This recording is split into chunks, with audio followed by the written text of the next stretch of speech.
नमस्कार जय जगन्नाथ सांग मैंने आज सकाल सकाल वर्षा पाग पूरा दे देछि।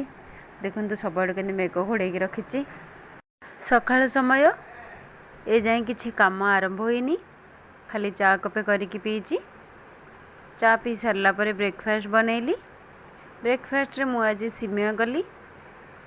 सिमय टे खाईदेला तापर लंच प्रिपेरेसन लगी पड़ी।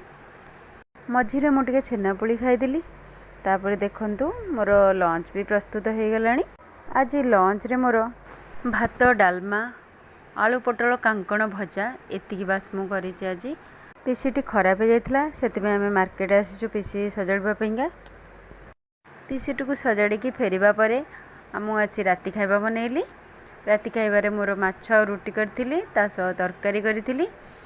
तो एतिक वीडियो टी को एंड करुच्ची। जदि मो वीडियो भल लगुता है सब्सक्राइब करेंगे। रोची बाय बाय टेक केयर।